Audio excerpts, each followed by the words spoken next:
دانیہ قرآن academy. یہ قرآن وہ رستہ دکھاتا ہے جو سب سے سیدھا ہے، اور مومنوں کو جو نیک عمل کرتے ہیں بشارت دیتا ہے کہ ان کے لیے اجر عظیم ہے۔ نحمده ونصلي على رسوله الكريم اما بعد فاعوذ بالله من الشیطان الرجیم بسم اللہ الرحمن الرحیم۔ السلام علیکم ورحمۃ اللہ وبرکاتہ۔ امید ہے آپ سب خیریت سے ہوں گے، انشاءاللہ جہاں ہوں گے ایمان اور صحت کی نعمت سے مالا مال ہوں گے۔ ہاں جی، تو آغاز کرتے ہیں ہم اپنے آج کے سبق کا دعاؤں کے ساتھ، تو چلیے شروع کرتے ہیں۔ اللہم صلی علی سیدنا و مولانا محمد وعلی آل سیدنا وعلى آل سيدنا ومولانا محمد وبارك وسلم۔ رب اشرح لي صدري ويسر لي أمري واحلل عقدة من لساني يفقه قولي۔ رب زدنا علما رب زدنا علما رب زدنا علما۔ اعوذ باللہ من الشیطان الرجیم بسم اللہ الرحمن الرحیم۔ فَأَنْتَ عَنْهُ تَلَهَّا۔ آج کے سبق میں دو باتیں زیادہ اہم ہیں، ایک اخفا کا غنہ کریں گے اور ایک اظہار کے ساتھ پڑھیں گے، ٹھیک ہے؟ ہاں جی، سب سے پہلے یہ دیکھتے ہیں کہ فا کے اوپر لگی ہوئی ہے زبر، تو کیسے پڑھیں گے؟ فا زبر فا، الف کے اوپر کیا ہے؟ زبر۔ الف کے اوپر زبر زیر پیش آ جائے، اس الف کو الف نہیں پڑھتے، اس الف کو حمزہ پڑھتے ہیں، ٹھیک ہے؟ ہاں جی، اس سے پہلے آگے دیکھتے ہیں، نون ہے، نون کے اوپر دال نما کیا بنی ہوئی ہے؟ جزم بنی ہوئی ہے۔ یہ جزم جس حرف کے اوپر آ جائے اس حرف کو ساکن کہتے ہیں، اور ہر ساکن حرف پچھلے والے کو اپنے ساتھ ملا لیتا ہے۔ اب ہم نے اس حمزہ کو اس نون ساکن کے ساتھ ملانا ہے، ٹھیک ہے؟ جب آ جائے نون ساکن کی بات تو پھر اظہار اور اخفا کی بات تو ضروری ہوتی ہے۔ ہاں جی، نون ساکن ہے، ٹھیک ہے؟ جب بھی نون ساکن پڑھنا ہے تو اگلے حرف کو دیکھنا ہے، پھر پتہ چلے گا کہ ہم نے نون ساکن پہ اخفا کا غنہ کرنا ہے یا بغیر غنے کے اظہار کے ساتھ پڑھنا ہے۔ سب سے پہلے یہ جانتے ہیں کہ جو اگلا حرف ہے یہ تا ہے۔ اگلا حرف کیا ہے؟ تا۔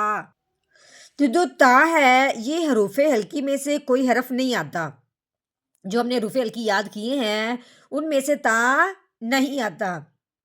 نون ساکن کے بعد اگر حروف ہلکی میں سے کوئی حرف آ جائے تو نون ساکن پہ غنہ نہیں کرتے، بغیر غنے کے اظہار کے ساتھ پڑھتے ہیں۔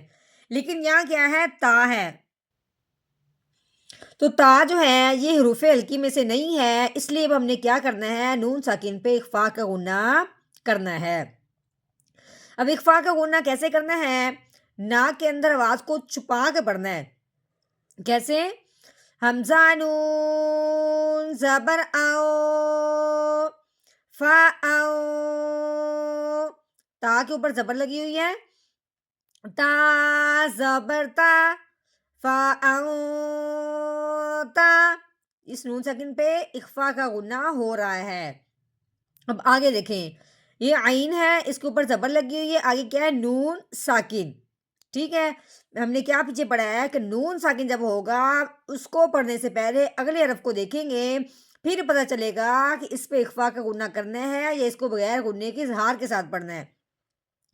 آگے دیکھیں، آگے ہے ہا۔ نون ساکن کو جب بھی پڑھنا ہے اگلے حرف کو ضرور دیکھنا ہے۔ آگے ہا ہے، ہا حروف ہلکی میں سے ہے، یا تا حروف ہلکی میں سے نہیں تھا، یا ہا حروف ہلکی میں سے ہے، اس لیے اب ہم نے نون ساکن پہ اظہار کے ساتھ پڑھا جائے، نون ساکن کو اب ہم نے اظہار کے ساتھ پڑھنا ہے بغیر غنّے کے، غنّہ نہیں کرنا، اظہار کے ساتھ پڑھنا ہے۔ کیسے؟ عین نون زبر عن، کیسے؟ عن، ہاں کے اوپر پیش لگی ہوئی ہے، ہاں پیش ہو، عن ہو، ٹھیک ہو گیا؟ کیسے پڑھنا ہے؟ عن ہو، بالکل واضح سمجھ میں آ رہا ہے کہ عین کو ہم نے نون کے ساتھ ملانا ہے عن کر کے، ٹھیک ہے، ظاہر کر دینا ہے، اس لیے اس کو ہم نے اظہار کے ساتھ کہا ہے۔ ہاں جی آگے دیکھیں، یہ تا ہے، تا کے اوپر زبر ہے، تا زبر تا، یہ لام کے اوپر زبر ہے، آگے ہا تین دندوں والی شد ہے، ہا مشدد ہو گیا۔ اب ہم نے لام کو ہا مشدد کے ساتھ ملانا ہے، لام ہا زبر لا، تالا، ہا کے اوپر کیا لگی ہوئی؟ کھڑی زبر، کھڑی زبر ہو کسی حرف کے اوپر یا کھڑی زیر ہو یا الٹا پیش ہو، اس حرف کو ایک الف کے برابر لمبا کیا جاتا ہے۔ کیسے؟